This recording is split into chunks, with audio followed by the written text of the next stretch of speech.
Chers frères et sœurs dans le Seigneur, nous allons lire la parole de Dieu dans l'Évangile selon la présentation particulière à Luc, le chapitre 9, les versets 28 à 36.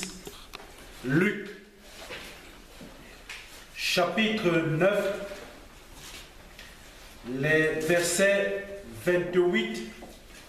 Nous allons demander à l'ancien Boum Jean-Pierre de bien vouloir nous conduire dans une courte prière.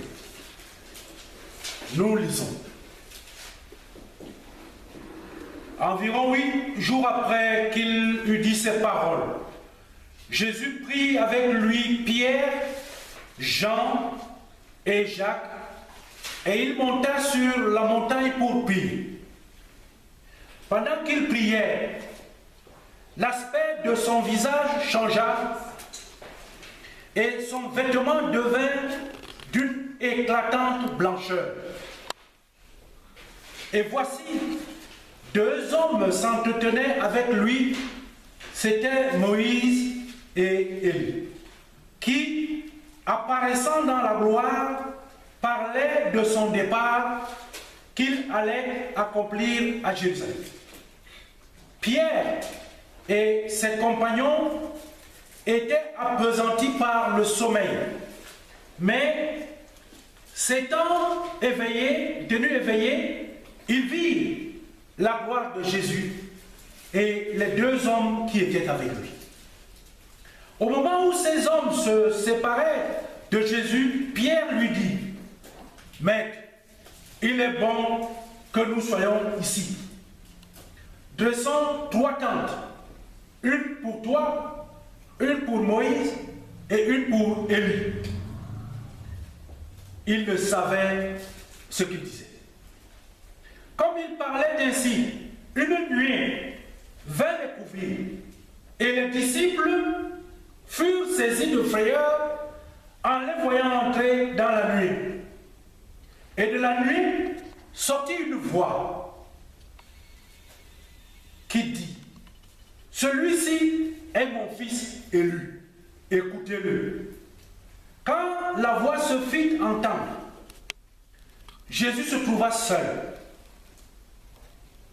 Les disciples gardèrent le silence et ils ne racontèrent à personne en ce temps-là rien de ce qu'ils avaient vu. L'herbe sèche, la fleur fane, elle tombe, mais la parole de Dieu demeure éternellement. Éternel Dieu Tout-Puissant, ta parole est vérité. Elle ne tombe jamais sur des terres arides. Donne-nous les oreilles à écouter, le cœur à garder, et permets que ton serviteur qui va se placer ici ouvre sa bouche et tu parles à sa place. Au nom de ton Jésus-Christ. Amen. Je remercie le Seigneur de m'avoir donné la possibilité de revenir ici ce jour pour partager un culte avec vous. Parce que, vous savez, quand on prête serment, comme je l'ai fait il y a si longtemps,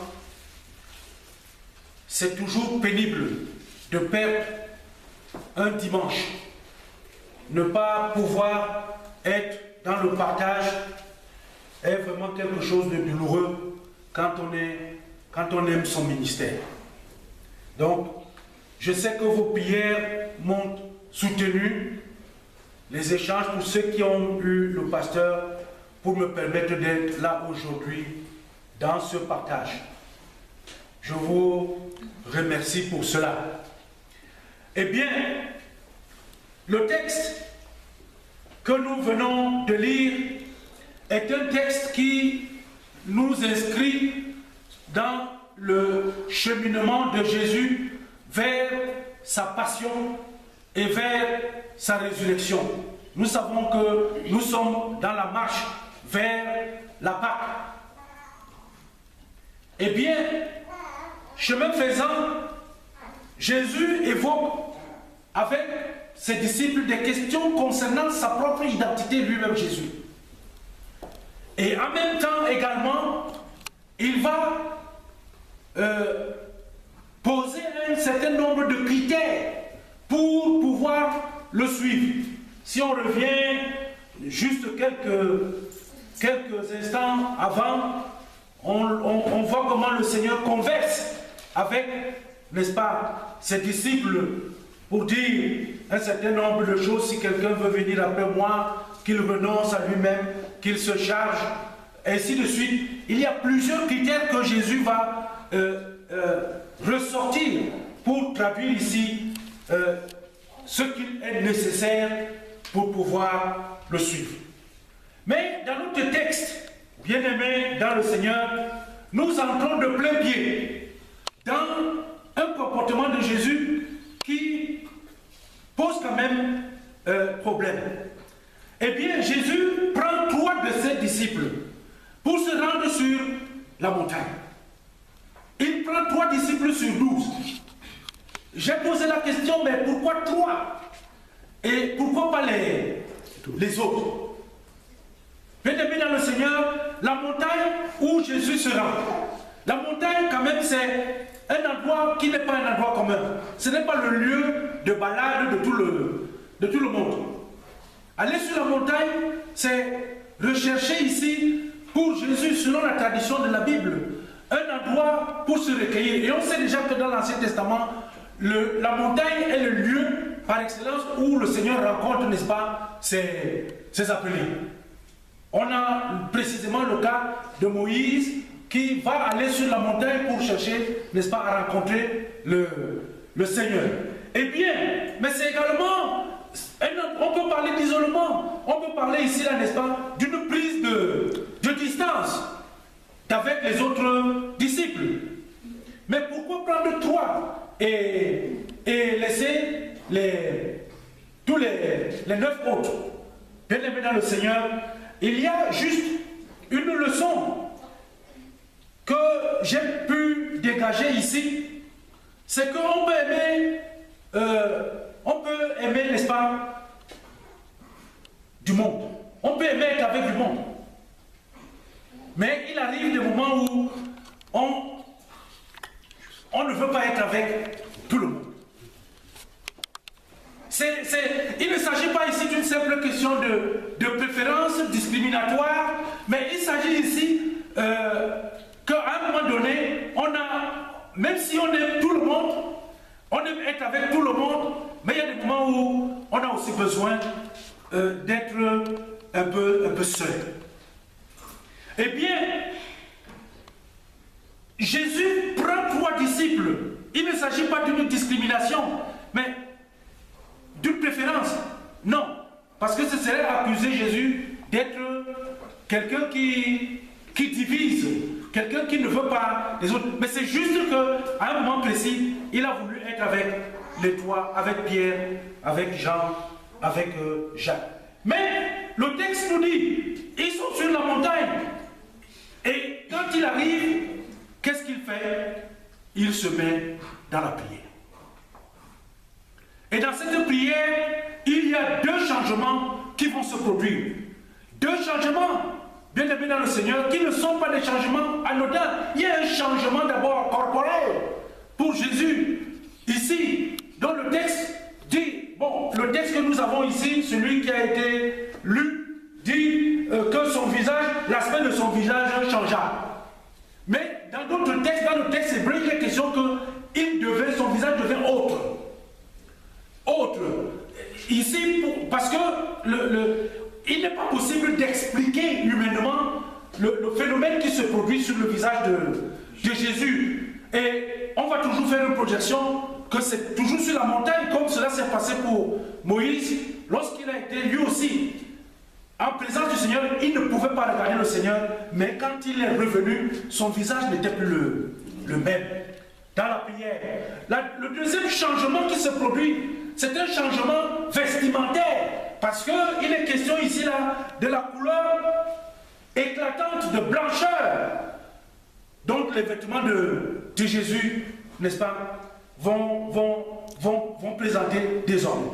Bien aimé dans le Seigneur, je voudrais m'arrêter à ce niveau, sur l'expérience de cette mutation, de ce changement qui survint alors que Jésus est en pleine prière. La prière doit provoquer un changement en chacun d'entre eux. L'Église aujourd'hui, quand on regarde à travers le monde, on constate aujourd'hui l'Église, ce n'est pas les murs. L'Église, c'est toi, c'est moi, c'est la communauté de ceux qui confessent Jésus comme Seigneur et comme Sauveur. Mais l'Église, aujourd'hui, la prière de l'Église n'est plus une prière offensive, c'est une prière qui ne donne plus presque rien. C'est des prières qui ne changent plus les gens. Alors, si la prière de Jésus provoque une double mutation, aussi bien sur le plan corporel que sur le plan, n'est-ce pas, vestimentaire, cela voudrait traduire que notre prière aussi, en tant que chrétiens, nos prières doivent être capables d'abord de nous transformer nous-mêmes. Il ne s'agit pas d'abord de transformer les autres, mais il faut être capable de subir une propre transformation. Alors, si nos prières ne nous transforment pas, cela voudrait dire que ce sont des prières qui n'en sont pas de vraies.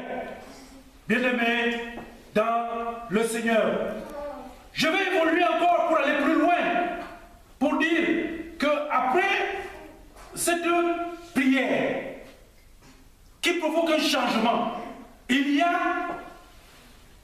selon le texte, des interlocuteurs qui vont arriver dans ce moment de changement. Il y a des interlocuteurs pour Jésus. Ces interlocuteurs, qui sont-ils? La parole de Dieu nous dit qu'il s'agissait de Moïse et il s'agissait de Élie. Quels sont tes interlocuteurs lorsque toi tu es dans la prière qui te rend visite? Parce que ici, bien aimé dans le Seigneur, des interlocuteurs en temps de changement, si nous sommes véritablement dans la foi et que nous sommes dans le changement, nous aurons ce que j'appelle ici là des interlocuteurs de référence. Il faut des interlocuteurs de référence.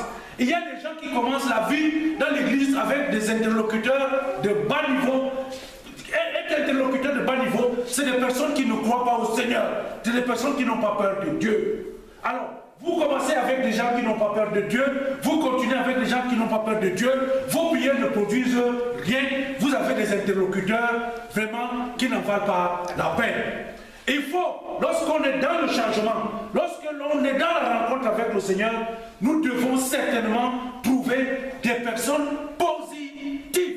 Il faut avoir des interlocuteurs positifs. Ici, on a des cadres. Nous avons Moïse.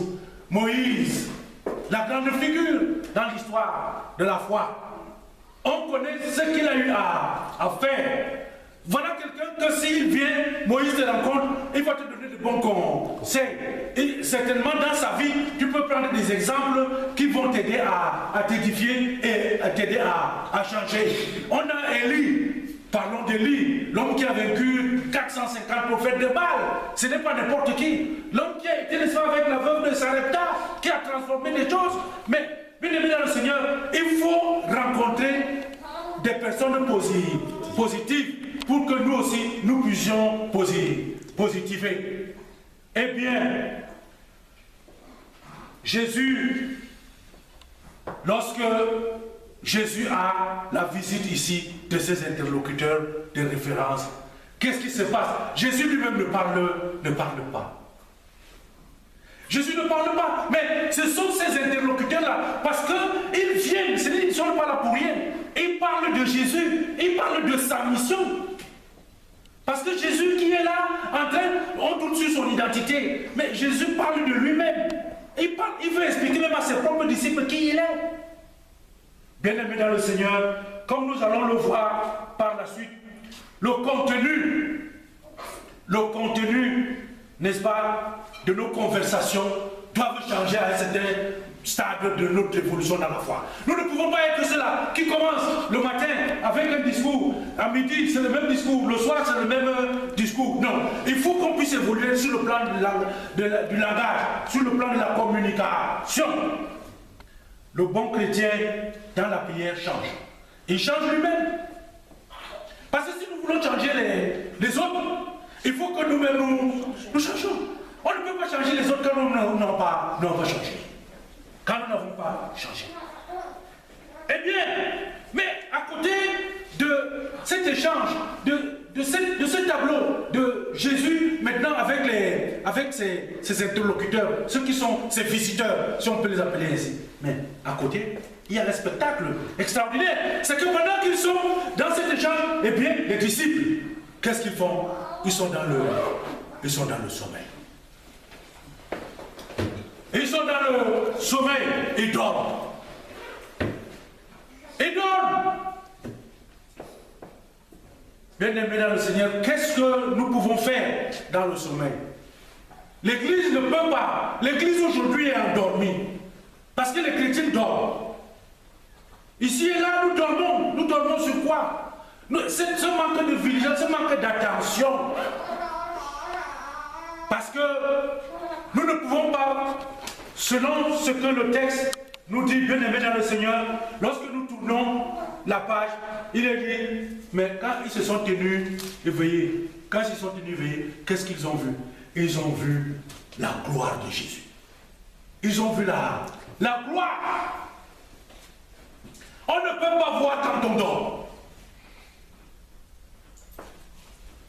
Les disciples voient la gloire de Jésus. Bien-aimés dans le Seigneur, le texte, c'est un texte qui est très riche. Parce que ce texte, c'est le seul endroit dans la Bible où on constate que pour une fois et une seule fois, les disciples vont découvrir un Jésus différent de celui avec lequel ils marchent au quotidien. C'est un Jésus totalement différent qu'ils voient. Il est dans la gloire.